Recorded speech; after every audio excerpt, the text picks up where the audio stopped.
Welcome to a Women Powers panel with a very strong commentarist, Fernando Baldraia, qui is postdoctorand in Mecila, and she is a specialist on post-colonial studies, and I think he really is an expert to do this. Okay. Of course, I am a bit overwhelmed by the presentations, and to comment on all that in 10 minutes is almost impossible. But first thing, it's really a great pleasure and a great privilege to have the opportunity to give this comment because of the presentations. And I was trying to think with the people here. I'm going to talk in English because I want to talk directly to the people here. It would be interesting to speak in Portuguese easier. That means I have to make a double improvisation. The comment is improvisation, and the language, the use of the language is improvisation. But I try to say what I was trying to do there, to link what we was listening in the morning and what we were listening now. This idea, what does it mean to this living on the edge? And maybe a little bit of this idea of common sense. The first thing is maybe that the idea that we are living on the edge has at least two elements. One is this catastrophic environmental situation. And the second point is the global rise of the far right. These are the two things that more or less cover the whole problem in many different senses. And what we were listening in the morning show me first that this situation of living on the edge is actually not new. There's a lot of people, probably the majority of the people of the earth, have been living on the edge the whole time. That's maybe the first thing that we can keep in mind. And if we think in Brazil, of course, the indigenous people, someone say the Brazilian tradition, the Brazilian tradition on genocidal tradition against indigenous people, the same kind, with some difference, the kind of treatment that black people and poor people would get in the slums and great favelas in great Brazilian cities. That means this feeling of living on the edge, it's not, for me, it's not new, first thing. Then we are beginning to think about old problems. For many people who had, in these old times, not the opportunity to be here and to talk about these things and to look for a solution. That's the first thing. And then I would like to link that with this idea of democratic coexistence. That's the name of the panel. Because when we think about democracy, we have already a whole set of presumptions or assumptions what means democracy. And with this idea that we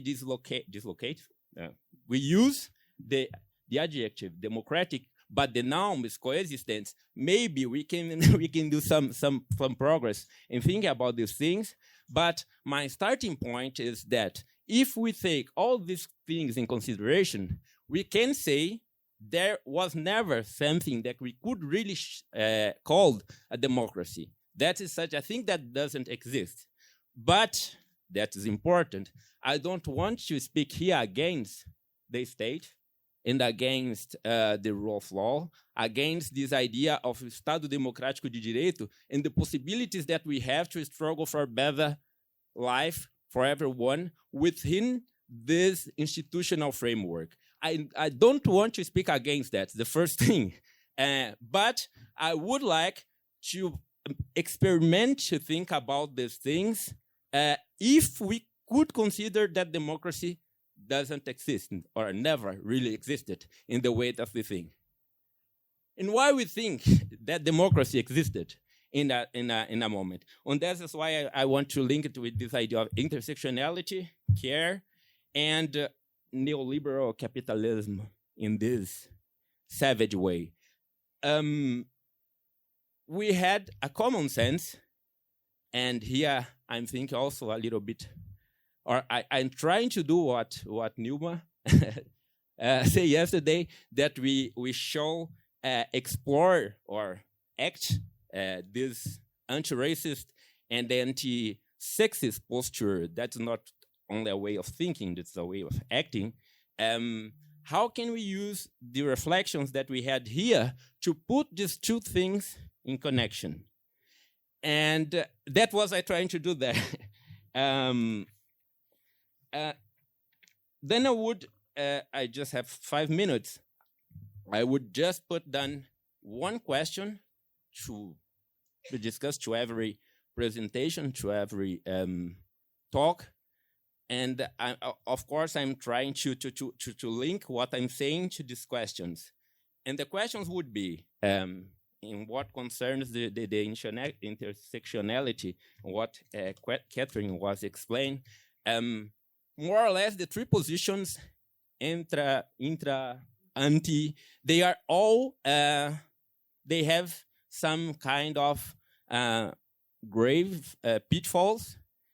Some of them have the pitfalls from the postmodern position. Some of them has the three. They have not really offer what they could deliver. My question would be, if we try to keep this, maybe first one observation about Adorno. This idea that's categorical, this of course, this categorization exclude the non-identical.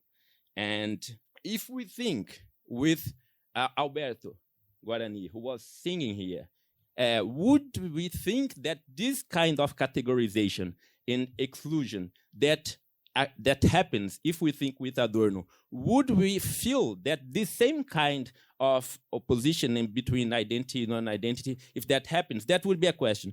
But the main question is, how could we keep these contradictions and use your suggestion of not trying to lose the problem for thinking the relations not between humans, but between humans and non-humans? That would be the question that Paula answered yesterday with the ethics of care for the relation between humans and non-humans. Now I just change this answer and I ask if we would think with this idea of intersectionality, of relating identity and non-identity in this way, how could we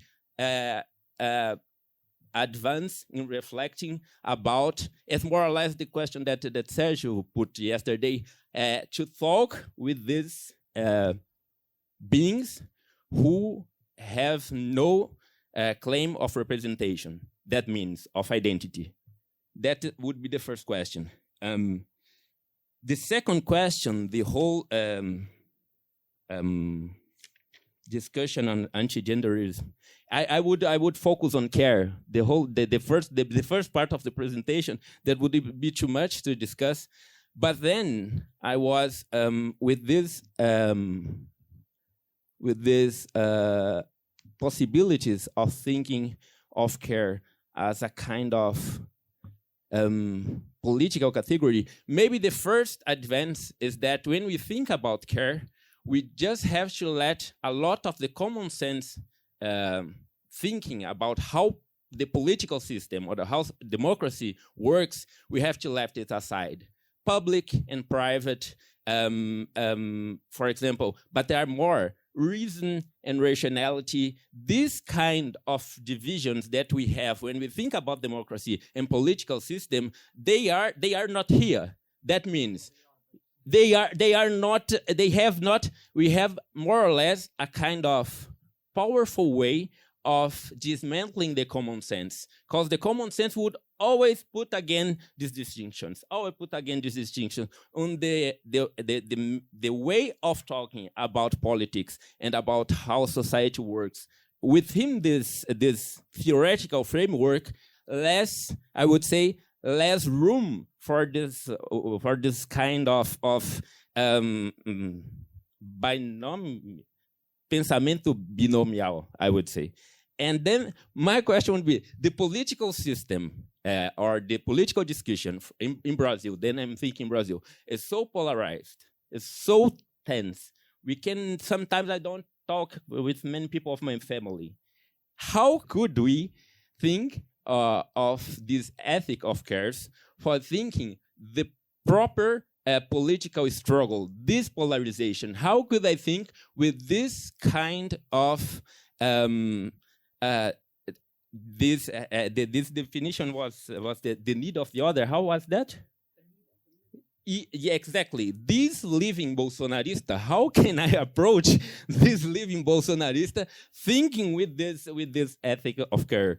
And the last question, as 10 minutes, the last question would be, I understand that this, I'm thinking specifically about this cultural left economic populist and right-wing cultural populist, and that we don't have the same problem of immigration and the problems that we have in Europe. We don't have that in Brazil. But I'm not sure whether the situation is so different, because the problem is which kind, not only of income, but which kind of power is at stake. And we would have in Brazil in the last decades, with it was not big progress, but some progress from Lula and Dilma government. For example, black people, black women who have better position in societies. There is this middle class that squeezed in the middle. They also, I would say, epistemologically squeezed, and they would say the result of this dynamic, of this struggle for power, is very similar. So that we could say that probably the similarities between, for example, someone almost white supremacist like Trump and someone also almost white supremacist like Bolsonaro, they are not so different. There are much more similarities, despite the big difference that we can see. I think that.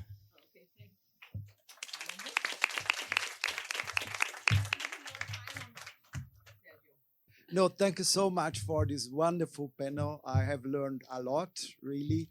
I will be very brief, and I have broad questions. I will be very brief in presenting the questions in order to give also the chance to put questions. For Karin, my question, Karin, is more a comment, and I will wonder if you could comment my comment. I have the impression that I will put in a very radical way. I have the impression that you are looking for solutions for critical theory in the wrong place.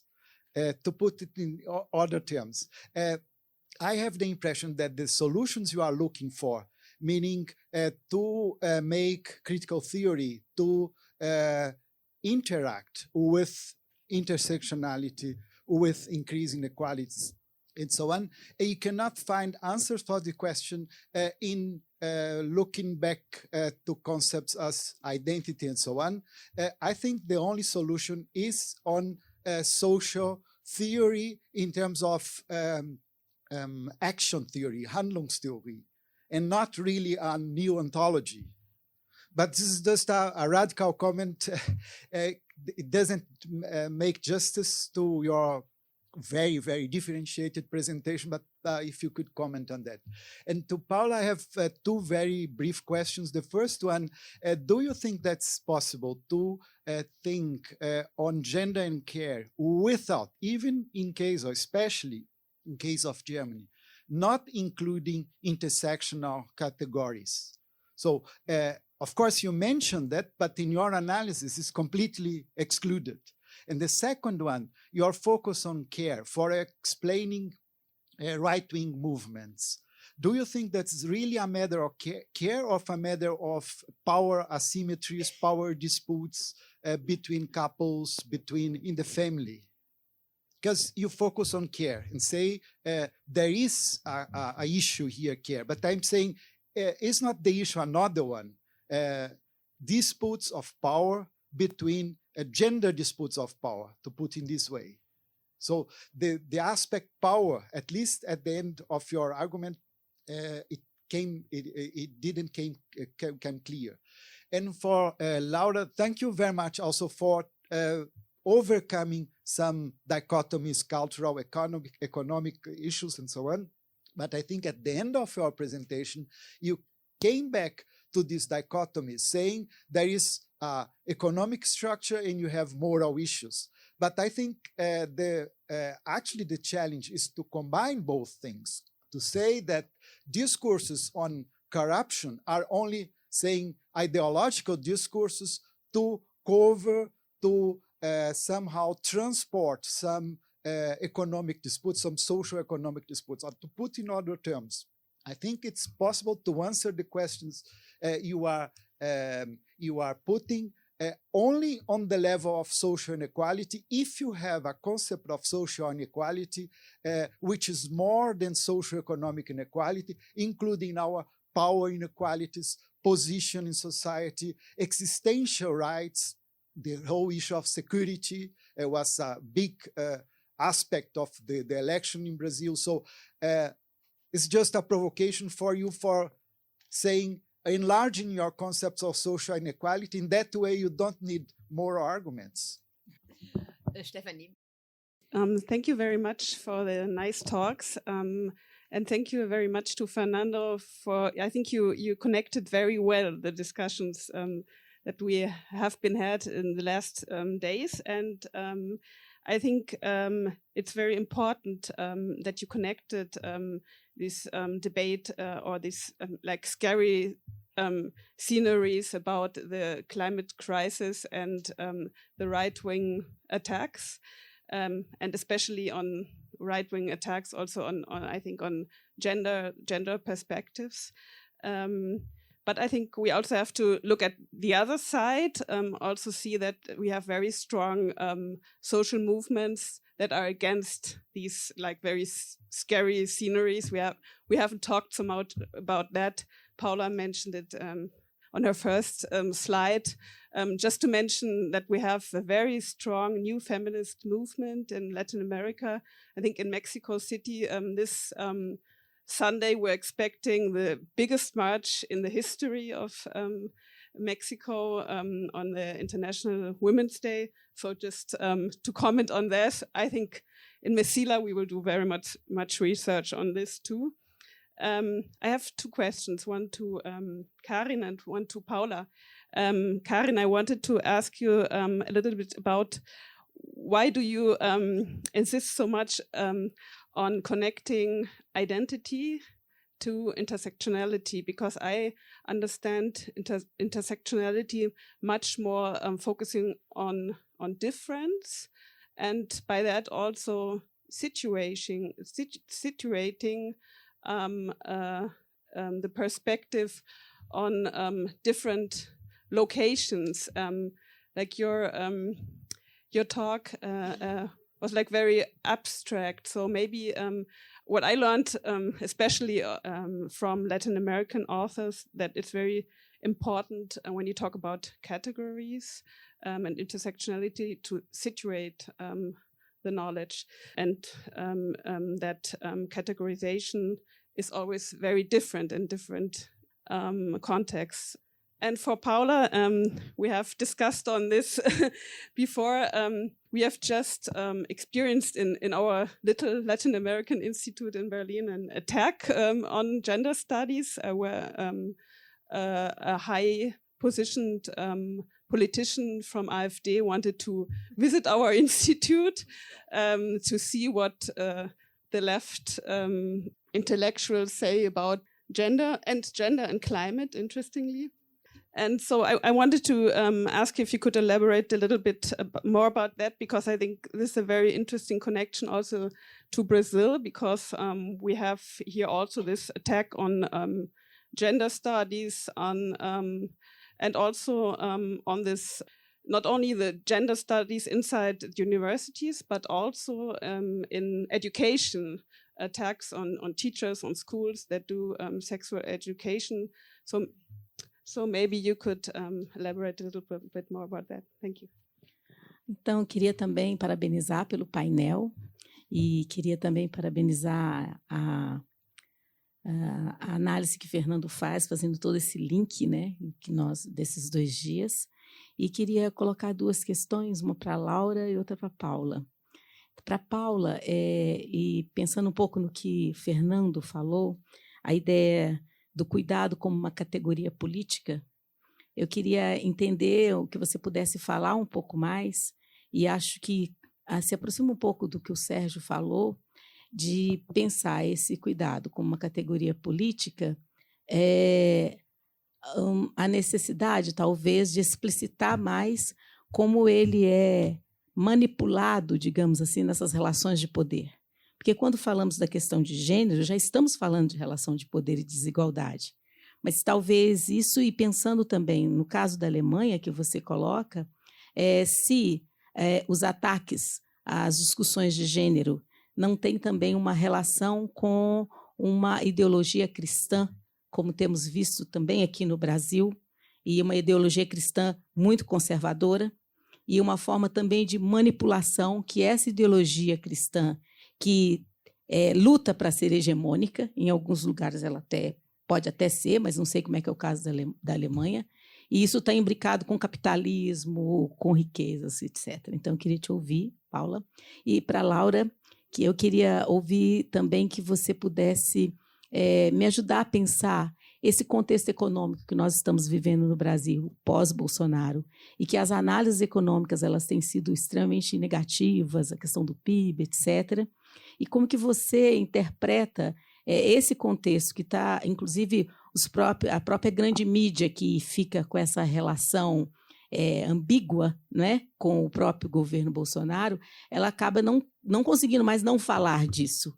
Mas ainda esse bolsonarismo exacerbado que passa por cima disso, e há algumas análises nossas que é assim, olha, quando começar a apertar para a classe média, eles começarem a ver as perdas, vão acordar, quando a população pobre começar a sofrer mais, ficar mais empobrecida, vão acordar. Mas será que é ou que tem alguma dimensão aí que passa pela pergunta que faço também para a Paula, por essas ideologias todas, por esse jogo, por esse fundamentalismo religioso, e conversando um pouco com o Marcos Nobre ontem, que sempre está jogando para um porvir melhor, o que de fato está acontecendo no Brasil e em outros países também do mundo da América Latina. So thank you. I'm going to be very brief. I would like to Professor Stögner to comment more on her idea of critical thinking and how it can contribute to intersectionality, because although I do agree with Stephanie, I think that in intersectional approach, there's already the tension between identity and non-identical, and also the affirmative and positive, how you say that affirmative and positive politics can be negative in a way, so that they cannot consider exclusion sometimes, but how is that possible? Because usually when affirmative politics, such as pride parades or everything that has been happening with Black feminism here in Brazil, they are already like the result of an analysis that these people have been deprived of some rights, and most of the time of the right of existing or of being. So that's it. Thank you very much. Also, 2 little questions. One for it's more a comment to Laura. Laura, there is a lot of populism linked to neoliberalism. I remember on Carlos Salinas de Gortari in Mexico, he was a very, very, in his discourse, very strong populist. And at the same time, he did exactly the neoliberal reforms. And I think that's something, we really have to combine it. I think it's a wrong distinction between the economic and the other cultural populism. I will also in the same direction, Sergio. I think, but perhaps we have to think about the crisis of masculinity, because it's exactly that men in all of the world, they are not able nowadays to maintain a family. It was an ideology, that was an idea, but it was perhaps in Germany in some years, in Western Germany in some years, it was something like this. But in the rest of the world, it was very strong. It's our idea, but it never exists. And so we have a lot of experience of crisis of masculinity in Latin America. And so I want to ask if that what you are saying, that there is something of this care crisis have to do with exactly with the crisis of masculinity, and this and one reaction is this right wing discourse. Okay, so I give first to Laura because she has to leave. Laura, please. Okay. Thank you, Fernando, for the comments. I'll try to answer your question. I do think that there are a bunch of similarities, and that's my starting point here, of course, between these phenomena. I mean, in a way, what you said about the better position of the poor during the PT years is it's exactly one of the points that I was trying to make. I mean, the only question I have is whether it is really, I mean, when we think about what happened with the elites in Brazil and let's say the white supremacist elite, as you put it, or those that don't like to see poor people or black people in airports, to use the standard cliche in that discussion, right? These elite, if you actually look at the income distribution in Brazil, that's really the top. That's not the middle. And if you see the election data, you do see that the top was never supporting the Workers' Party, right? So if I look at the level of income of the votes, I mean, of course, nothing changed. I mean, Haddad had a majority of votes at the bottom and lost at the top. But this was already the case in the previous 3 elections, right? So that anti-petista type of explanation of the story, I don't think it tells the whole story for Bolsonaro's election. It was already there. It's a fact. It's structural, as you said, but I'm not sure it explains the difference that we had here that turned this into a majority. And if I look into the difference, meaning the change in the share of votes that went for PT relative to 2014, that change doesn't come from the top or the people who earn more than 10 minimum wages here in that categorization. So the top was already not there for PT, and it didn't change. In fact, it's where we had less of a difference between 2014 and 18. Where we had more of a difference was actually at the middle, and the middle here is people who earn 2 minimum wages at the minimum and up to 10 minimum wages. Okay, so these 2 categories in the middle there in the chart. What does it mean? I'm talking about exactly the people who had an improvement in income during the PT years, and who maybe didn't see more of an income or didn't see enough in terms of inclusion, and especially started having losses and significant losses after the crisis started. So it's maybe the same people who you're pointing to who actually had social advancements in the PT years who left the boat in the previous election. And there I go to Ilma's and Sergio's point somehow. I think the evangelical group is very important in terms of making this connection, right?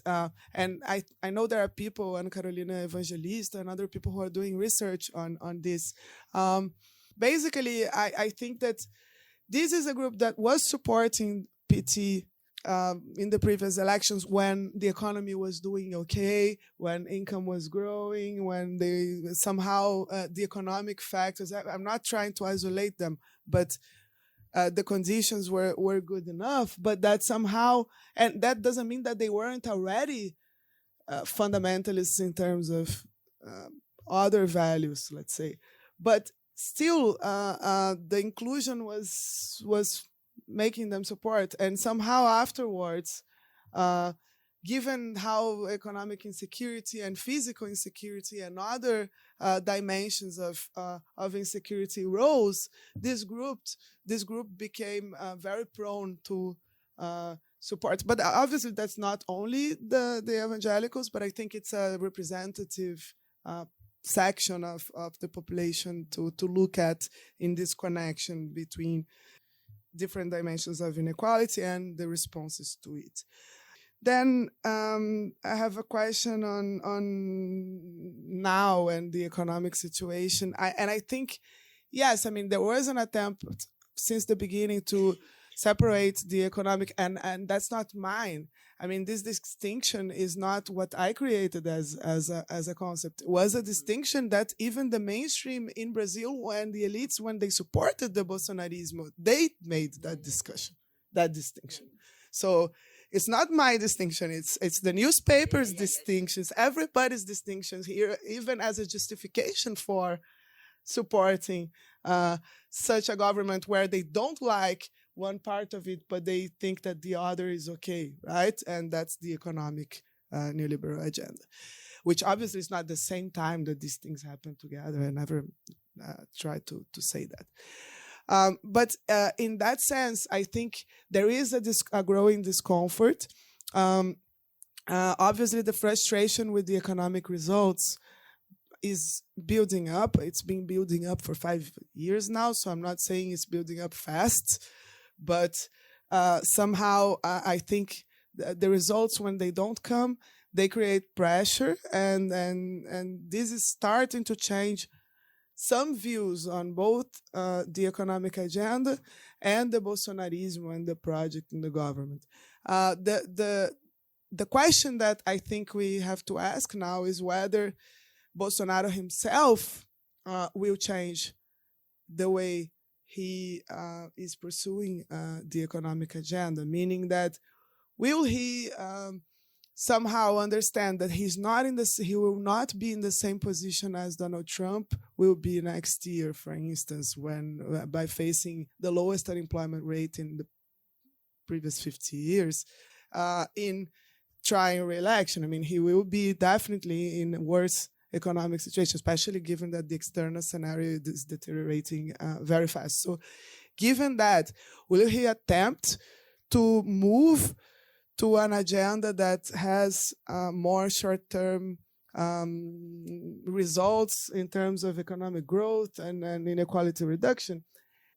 I don't know. I mean, that could definitely strengthen his position in the election, which doesn't mean that he won't win anyway.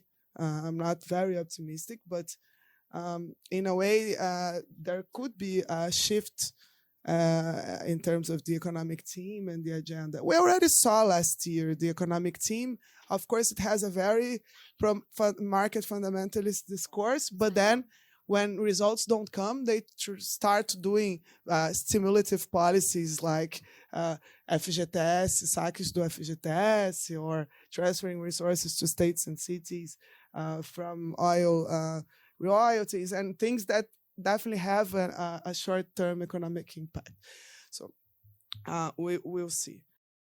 Okay, I'll try to be very quick. I would absolutely see care as a kind of or intersectional analysis applying to care. I'm not sure I understood that I left that out. I mean, I did know any concrete analysis of care as such. I've done analysis, for example, if you look at the images I showed, about the traditional family, etc., they're only understandable through an intersectional lens. They're highly racialized. It's about the white, German, middle-class, well-educated family.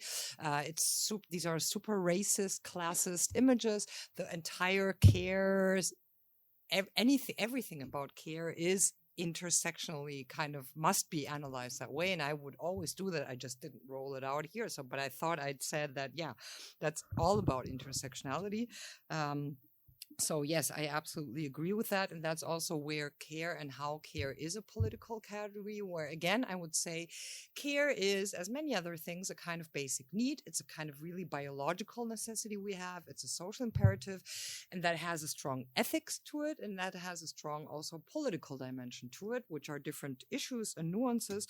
But the ethics of care, and thank you very much for this kind of linkage also again, for example, to answer to your Fernando comment is taking, for example, the Brazilian situation, I'm not really an expert on, but I think that really one really, really appealing and important aspect of what we are seeing as so-called right-wing populism and authoritarian politics on the rise globally is an ostentative carelessness, is really to say, fuck off and I'll fuck you and I'll grab you by the pussy. And that is really the contrary of a kind of caring ethics. And that's the entire appeal. You know, with Carl Schmitt, you can say that is decisionism. That is the politics as not debate, not compromise, not nuance, not expertise, but, you know, the strong gesture. And that is what a lot of the kind of, at least on the symbolic level, authoritarian politics are about. With the flip side, with the other side is, and of some of you will take care because you're white, because you're Hungarian, because you're well educated, etc. So there is this combination, and that would be one interesting element to look at. I've always found it really fascinating how people still think that some, you know, the Bolsonaros and the Trumps and the Orbans and also some female leaders, not only about men, you know, it's about a certain way of masculinity, but that can be embodied by female politicians as well. It's a kind of phallic masculinity. How, you know, that people think that these will be elected despite these kind of things. No, they are elected because they are kind of, you know, this kind of shamelessness, anti-caring stance, in a sense, I'd say. So I think that's a really important element for maybe further analysis. Yes, power is totally important there. I'm not sure, again, how you meant it, but I think there are many ways to look at it. One very obvious thing is that care relations have a lot to do with power. They have a kind of internal power dynamic because they are very much about, you know, asymmetric giving and taking. That's one thing. But the way you put it, I don't know if I'd agree. Or to put it differently, all gendered... Obrigado. Thank you. All negotiations, for example, within the heterosexual private realm of families or partnerships, are totally power plays. They're totally structured by power that goes way beyond the individual little family. Of course, they're part of social structures, of gendered regimes, of histories that ingrained with capitalism, etc., etc. So, I mean, I would always think of power, but again, on a practical level, you know, also looking at what people make of these kind of power relations. So yeah, absolutely. To your question, interestingly, in Germany, really Catholicism or Protestantism, which are 50-50 in Germany, are not a big issue. It's very, very, in this right-wing politics, it's very different from other countries. We've really looked at that a lot in international comparative work. So if you look at Italy, if you look at France, if you look at Hungary, if you look at Russia, there is a lot of kind of church and religious stuff. Of course, in Latin America, increasingly so. It's in Costa Rica, it's here, it's at many places. In Germany, not so much. It's interesting for historians to look at why. I think there are many reasons for that, but there are kind of some maybe evangelical or so fundamentalism, but that's not really present in public discourse. We have instead a very important conservative to right-wing kind of intellectual elite that comments in, you know, hegemonic newspapers, in the FATS, in the Zeit, etc., and with a really strong will to be really very, let's say, conservative in a sense. But interestingly, the Christian, Catholic, or other issue is not important in Germany. So yeah, that's a kind of, I don't know, interesting exception. The crisis of masculinity, sure. Talk about masculinity and you'll always talk as a crisis. There is no other way to talk about masculinity in modernity than as crisis. I mean, that's, you know, pobre, see. So anytime you have to kind of make masculinity a topic, it has to be in a kind of crisis mode. So I'm a bit reluctant to talk so much about that, but on a more serious note, for West Germany at least, or maybe for entire Germany, sure, as for many other countries of the global north, which are perceiving, as you totally correctly said, that what has been the reality for the entire planet for hundreds of years now, kind of precarization. So this has arrived to the global north, especially to the very rich centers of the global north. So yes, it is a kind of shift, a change that masculinity doesn't work in that sense as it did maybe. But I'm not really, there are some data and colleagues that follow this line of work. I'm not sure this is really so decisive. I'm really not sure. I'm a bit reluctant to go there. And then the other thing was I don't know, the gender and the climate kind of combination and the attacks there that was kind of linked. I don't know. I don't remember well. I'll leave it there. Yeah. Thank you. So that last. Okay, thank you very much, Fernando, to your comment. And I would like to start with that, with the issue you raised, whether it would be possible to think intersectionally about the relationship between human and non-human. And, well, I don't know, because intersectionality, for me, intersectionality is a way of thinking about domination, about social relations. And of course, nature is always a social relationship. And we cannot think about nature outside the social relationships, because what there would be a nature as a nature, we simply don't know, because we can think about nature, we talk about nature, and as soon as we have this symbolic mediation, it's not nature as nature anymore, so it's nature as a social relationship. What we can do, actually, and this connects, of course, to the talks from today in the morning and to the talks yesterday in the nature panel, is to think about the ways we are thinking about nature and what nature is to us. And this connects actually to what I try to emphasize here in my talk. What is it all about when we are identifying? What is it when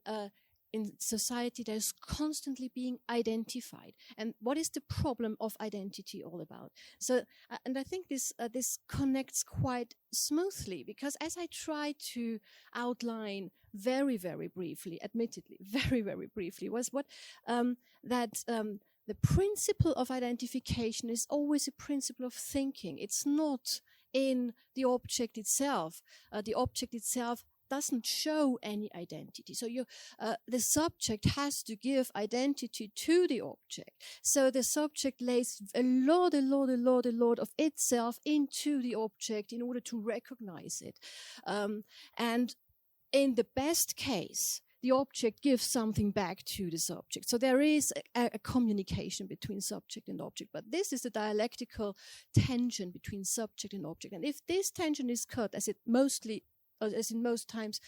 cases it is the case, that this tension is cut, so then you have only the subject. And the object is just the mirror of the subject, because the communication is cut.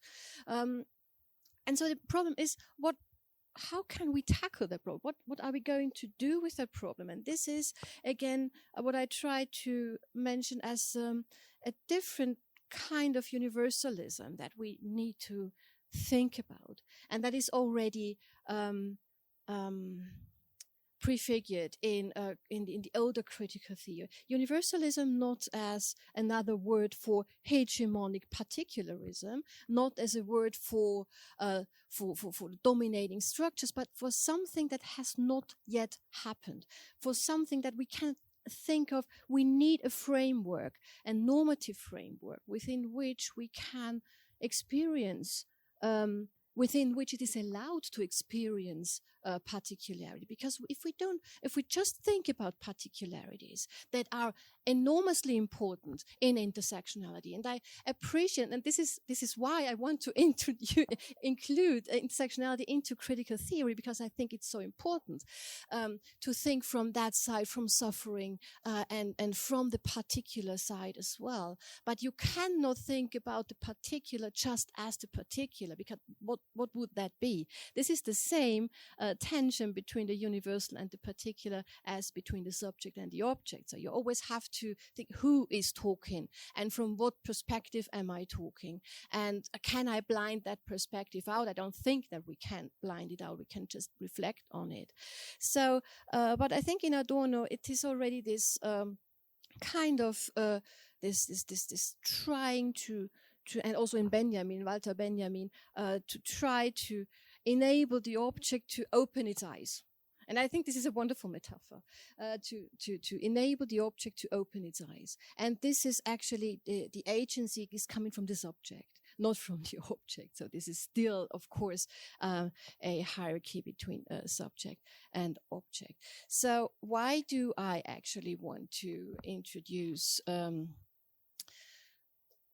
or why do I start from the critique of identity when I'm dealing with intersectionality? I'm doing this from the theoretical background of critical theory. And this is because I think that identity, with critical theory, identity is repressive on the one side, and at the same time it can be emancipatory. And this is the tension that cannot be just opened up and say either identity is repressive, so we have to refer to the non-identical, whatever that might be, or identity is absolutely necessary in the political struggle, so we need not look any longer to those moments that are not included in the identical. So I mean, this is a constant struggle, and with this constant struggle, we need to challenge in practice when we are doing our anti-racist work and our anti-sexist work. And I think action theory, thanks for this, was a very, very brief comment of yours. And so I would love to go into this in more detail afterwards. But I mean, I cannot just see action theory as a theory only with action. I mean, there must be a framework within which action takes place. And this is, again, a structural framework. Of course, I know, I'm also in that materialist tradition, that of course I know that structures are actually petrified processes of human action, of course, but they are reified processes of human action. And so I think this is, again, this identity problem, that identity is something that can be hardened, that can be fixed, that can be reified, but need not necessarily be that way. So, and in this sense, identity for me, in my work, is not another ontological term, but I want to deal with identity in a dialectical manner, so that it's not an ontological term, but it is to break exactly with this ontological fixedness of identity and to make it a more fluid concept, but without indeterminacy. So it is a kind of determination in it, because we need that determination in order to be able to fight in practice, to struggle against suffering, to struggle against discrimination. But still, I think that intersectionality should not be about what modes of identification on the personal level or on the collective level there are, but intersectionality should primarily be a theory or a thinking or trying to better understand how domination in different societies actually takes place. And that domination is never a unitary thing, but that domination itself is a process, and itself is a tension between action and structure. So, and I think that the identitarian contraction of intersectionality theory is but one tendency within intersectionality theory. Another tendency is to do away with identity at all, because identity is viewed as repressive of the particular, as repressive of of the object as repressive, as just another false universal. So, yeah, I don't know whether I have answered all. What?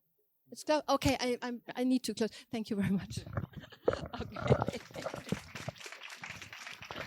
Thank you so much for being with us, and thank you so much for the panelists and Fernando for this very, very nice and interesting and really